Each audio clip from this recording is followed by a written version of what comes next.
നമസ്കാരം. ഇന്ന് നമ്മൾ തൃശ്ശൂരിൽ നിന്നുള്ള ഒരു പ്രധാനപ്പെട്ട കോടതി വിധിയെക്കുറിച്ചാണ് സംസാരിക്കുന്നത്. അതെ. 9 വയസ്സുള്ള ഒരു കുട്ടിയെ മദ്രസയിൽ വെച്ച് പീഡിപ്പിച്ച ഒരു കേസാണിത്. അവിടുത്തെ അധ്യാപകൻ, അദ്ദേഹം ഒരു ബ്ലോക്ക് പഞ്ചായത്ത് അംഗം കൂടിയാണ്. അയാൾക്ക് കിട്ടിയ ശിക്ഷയെക്കുറിച്ചുള്ള ഒരു വാർത്താ റിപ്പോർട്ടാണ് നമ്മുടെ മുന്നിലുള്ളത്. ശരിയാണ്. അപ്പോൾ നമുക്ക് ഈ വിഷയത്തിലേക്ക് കുറച്ചുകൂടി ആഴത്തിലൊന്ന് നോക്കാം, അല്ലേ? തീർച്ചയായും. അപ്പോൾ ഈ കേസിൽ പ്രധാനപ്പെട്ട ആളുകൾ, ഒന്നാം പ്രതി മുഹമ്മദ് ഷെരീഫ്. ഇദ്ദേഹം മദ്രസ അധ്യാപകനാണ്. പിന്നെ മുല്ലശ്ശേരി ബ്ലോക്ക് പഞ്ചായത്ത് മെമ്പറും. ഓക്കേ. പിന്നെ പീഡനത്തിന് ഇരയായ ആ 9 വയസ്സുകാരി കുട്ടി. അതെ. അതോടൊപ്പം രണ്ടാം പ്രതിയുണ്ട് അബ്ബാസ്. ഇയാൾ അതേ മദ്രസയിലെ പ്രധാനാധ്യാപകനാണ്. പ്രധാനാധ്യാപകൻ തന്നെ. അതെ. ഓക്കേ. അതെ.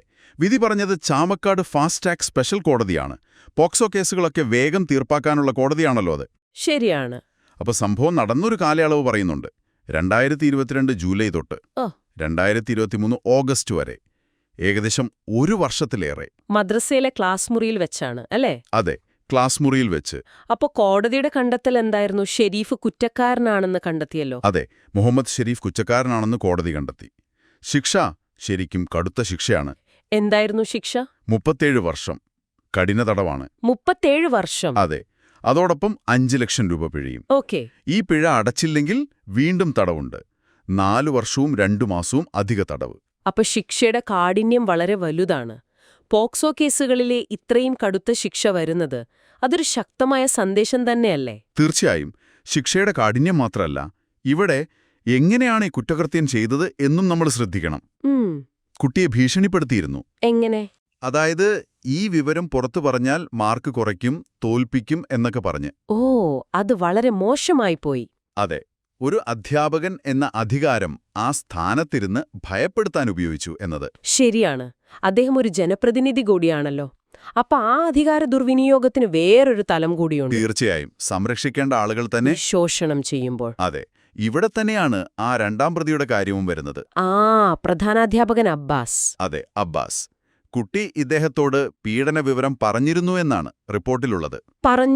പറഞ്ഞിട്ടും അദ്ദേഹം അത് മറച്ചുവെച്ചു. ഒന്നാം പ്രതിയെ സംരക്ഷിക്കാൻ നോക്കി. ഒരു പ്രധാനാധ്യാപകൻ കുട്ടിയെ സംരക്ഷിക്കേണ്ട ആള് തന്നെ പ്രതിയെ സംരക്ഷിക്കാൻ ശ്രമിച്ചു എന്നത് എന്താ പറയാ, ഞെട്ടിക്കുന്നതാണ്. അത് തന്നെയാണ്. ഒരു സ്ഥാപനത്തിന്റെ തലപ്പത്തിരിക്കുന്നയാള്, കുട്ടികളുടെ സുരക്ഷ നോക്കേണ്ട ആള്, കുറ്റകൃത്യം മറച്ചുവെക്കാൻ നോക്കുക. ഇത് ആ സ്ഥാപനത്തിലെ ഒരു സിസ്റ്റത്തിന്റെ പരാജയം കൂടിയാണ് കാണിക്കുന്നത്. ഇയാൾക്ക് എന്ത് ശിക്ഷയാണ് കിട്ടിയത്? പ്രധാനാധ്യാപകന് 10,000 രൂപ പിഴയാണ് കോടതി വിധിച്ചത്. പിഴ മാത്രം? അതെ. പിഴ അടച്ചില്ലെങ്കിൽ 1 മാസം തടവ്. പക്ഷേ ഇവിടെ ഒരു കാര്യം കൂടിയുണ്ട്. എന്താണിത്? ഈ പ്രതികളിൽ നിന്ന് ഈടാക്കുന്ന പിഴത്തുക, അതായത് ഒന്നാം പ്രതിയുടെ 5 ലക്ഷവും രണ്ടാം പ്രതിയുടെ 10,000 രൂപയും, അത് കുട്ടിക്ക് നൽകണം എന്ന് കോടതി പറഞ്ഞിട്ടുണ്ട്. ഓക്കേ, അത് നല്ലൊരു കാര്യമാണ്. ഒരാശ്വാസ നടപടി. അതെ. ഇരയുടെ പുനരധിവാസത്തിനുള്ള ഒരു ശ്രമം കൂടിയായിട്ട് അതിനെ കാണാം. അപ്പം മദ്രസയിലെ അധ്യാപകനും പ്രധാനാധ്യാപകനും ഇങ്ങനെ പെരുമാറിയപ്പോ ഈ വിവരം പുറത്തറിഞ്ഞതെങ്ങനെയാണ്? അതും പ്രധാനപ്പെട്ട ഒരു കാര്യമാണ്. ശരിയാണ്. അത് നമ്മൾ ശ്രദ്ധിക്കേണ്ടതാണ്. കാരണം പഠിപ്പിലും മറ്റു കാര്യങ്ങളിലൊക്കെ വളരെ ആക്റ്റീവായിരുന്നൊരു കുട്ടിയായിരുന്നു അത്.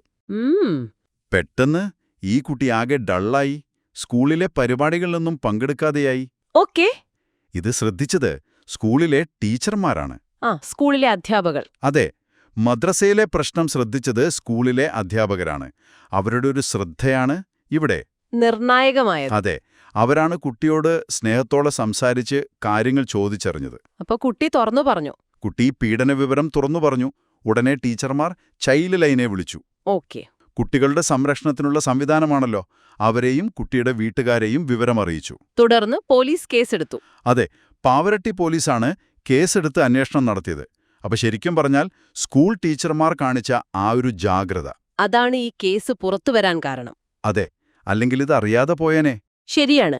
അപ്പൊ നമ്മൾ ഇതുവരെ സംസാരിച്ച കാര്യങ്ങൾ ചുരുക്കിയാൽ, 1, ഒരു അധ്യാപകൻ, ജനപ്രതിനിധി കൂടിയായ ഒരാൾ അധികാരം ദുരുപയോഗം ചെയ്ത് ഒരു കുട്ടിയെ പീഡിപ്പിച്ചു. അതെ. അതിന് വളരെ കടുത്ത ശിക്ഷ കിട്ടി. 37 വർഷം തടവ്. 2, വിവരം അറിഞ്ഞിട്ടും അത് മറച്ചുവെച്ച കുട്ടിയെ സംരക്ഷിക്കേണ്ടിയിരുന്ന പ്രധാനാധ്യാപകന് പിഴശിക്ഷ ലഭിച്ചു. ശരിയാണ്. ഗുരുതരമായ വീഴ്ച. 3, ഈ മാറ്റങ്ങൾ ശ്രദ്ധിച്ച് കുട്ടിയോട് സംസാരിച്ച് വിഷയം പുറത്തുകൊണ്ടുവന്ന സ്കൂൾ അധ്യാപകരുടെ പങ്ക് വളരെ പ്രധാനം. ഇതെല്ലാം കുട്ടികളുടെ സുരക്ഷയെക്കുറിച്ച് നമ്മളെ വീണ്ടും ഓർമ്മിപ്പിക്കുന്നുണ്ടല്ലേ, പ്രത്യേകിച്ച് ഇത്തരം സ്ഥാപനങ്ങളിൽ. തീർച്ചയായും. മദ്രസകൾ, സ്കൂളുകൾ, ഇതൊക്കെ കുട്ടികൾ ഏറ്റവും വിശ്വസിച്ച് ചെല്ലുന്ന സ്ഥലങ്ങളാണ്. അവിടെ അവരുടെ സുരക്ഷ ഉറപ്പാക്കേണ്ടത് ഏറ്റവും പ്രധാനമാണ്. അതെ.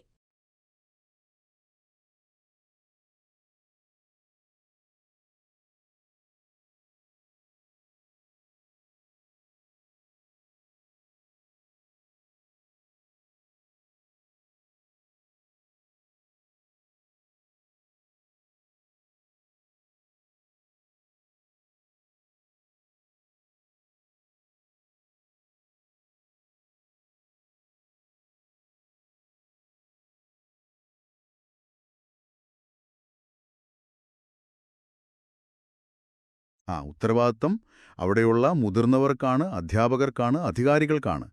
ഈ കേസ് അത് അടിവരയിടുന്നു.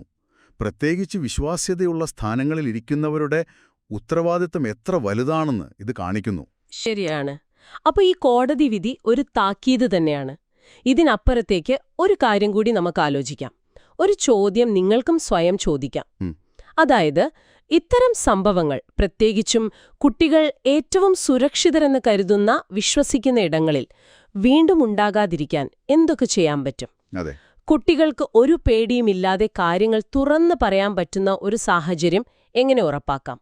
മുതിർന്നവർ, പ്രത്യേകിച്ച് അധികാരസ്ഥാനങ്ങളിൽ ഇരിക്കുന്നവർ, കുറച്ചുകൂടി ഉത്തരവാദിത്വത്തോടെ പെരുമാറാൻ എന്താണ് വേണ്ടത്? ശരിയാണ്. ഇതൊരു സാമൂഹികമായ ചിന്തയ്ക്ക് വക നൽകുന്ന വിഷയമാണ്. അതെ, ഇത് നമുക്കെല്ലാവർക്കും ഒരുമിച്ച് ചിന്തിക്കാവുന്ന ഒരു കാര്യമാണ്.